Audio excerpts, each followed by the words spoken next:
एक सवाल है इलेक्टोरल बॉन्ड्स के बारे में। राहुल गांधी जो हैं वो हर भाषण में कहते हैं और विपक्ष के नेता भी कहते हैं कि इसमें धांधली हुई है।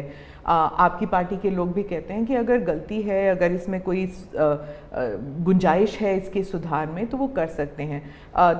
क्या ये गलत फैसला था इलेक्टोरल बॉन्ड्स का? पहली बात है कि हमारे देश में लंबे अरसे से चर्चा चली है कि चुनावों में काला धन एक बहुत बड़ा खतरनाक खेल हो रहा है। देश के चुनावों को काले धन से मुक्ति मिले, इसके लिए कुछ करना चाहिए। चर्चा लंबे समय से चल रही है।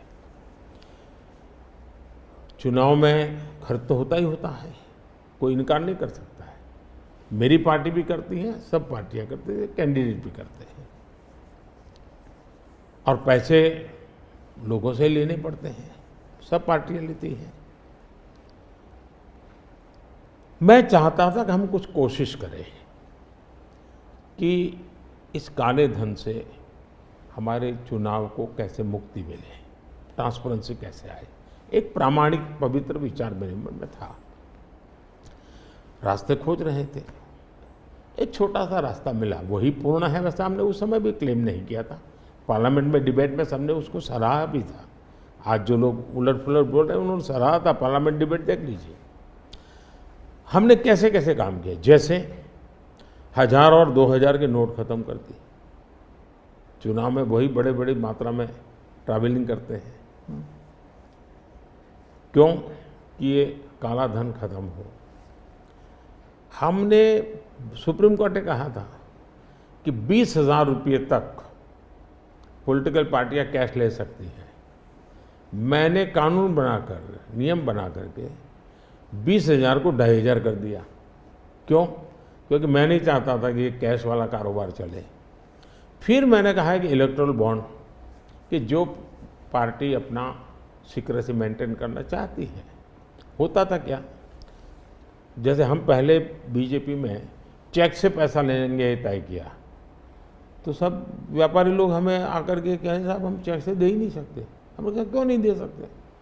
बोले हम चेक से देंगे तो हमें लिखना पड़ेगा, हम लिखेंगे तो जो सरकार है वो देखेगी कि ये विपक्ष को इतना पैसा दिया, तो हमें तो वो परेशान करेंगे। तो बोले हम तो पैसे देने के लिए तैयार है लेकिन चेक से नहीं देंगे। तो मुझे याद है हमारे 90 के दशक में जो चुनाव में हमको बड़ी दिक्कत आई थी, पैसे नहीं थे हमारे पास और हम नियम लगा के बैठे थे कि हम चेक से लेंगे। देने वाले देने को तैयार थे, चेक से देने की उनकी हिम्मत नहीं थी। तो ये सारी चीज़ों का मुझे पता था।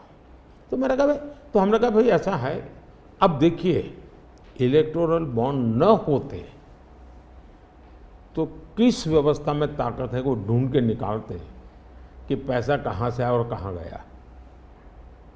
ये तो इलेक्टोरल बॉन्ड की सक्सेस स्टोरी है कि इलेक्टोरल बॉन्ड थे तो आपको ट्रेल मिल रहा है मनी का, कि किस कंपनी ने दिया, कैसे दिया, कहाँ दिया। अब उसमें अच्छा हुआ बुरा हुआ वो विवाद का विषय हो सकता है, इसकी चर्चा हो। मुझे जो चिंता है वो, मैं ये कभी नहीं कहता हूँ निर्णय में कोई कमी नहीं होती है। निर्णय तो चर्चा कर सीखते हैं, सुधारते हैं, इसमें भी सुधार के लिए बहुत संभावना है। लेकिन आज हम पूरी तरह काले धन की तरफ देश को धकेल दिया है और इसलिए मैं कहता हूँ सब लोग पछताएंगे। जब बाद में ईमानदारी से सोचेंगे सब लोग पछताएंगे। अब देखिए इलेक्टोरल बॉन्ड का भी विशेषता थी, कैसा झूठ चल रहा है। कुल देश में 3,000 कंपनियों ने इलेक्टोरल बॉन्ड दिए हैं। उसमें 3,000 में 26 कंपनियां ऐसी हैं जिन पर कार्रवाई हुई है। ये कहते हैं ना ईडी वीडी टिकना फला, 3,000 डोनर है, उसमें सिर्फ 26, और उनमें से 16 कंपनियां ऐसी थी छापा जब लगा उस समय बॉन्ड खरीदा। कोई जोड़ सकता है इसको? अगर बॉन्ड खरीदा, लोग ये जोड़ रहे हैं, उसकी विशेषता ये है कि ये जो 16 कंपनियों ने बॉन्ड खरीदा उसमें से 37 पैसा अमाउंट बीजेपी को डोनेशन में मिली। 63% बीजेपी के विरोधी पार्टियों को मिली। अगर पूरे जोड़े जाएं तो। हाँ, मैं ये 16 कंपनी जिसका ईडी सीबीआई कोई ना कोई उस समय एक्शन भी हुआ और बॉन्ड भी निकला। 37% अमाउंट बीजेपी ने, 63 ऑपोजिशन को। क्या ईडी रेड करे और ऑपोजिशन को डोनेशन देने का कार्यक्रम वर्क करे? क्या बीजेपी ऐसा करेगी? इसका मतलब कि 63% पैसा विपक्ष के पास जाए और आप आरोप हम पर लगाएं, लेकिन उनको गोलमोल बोलना है और भाग जाना है।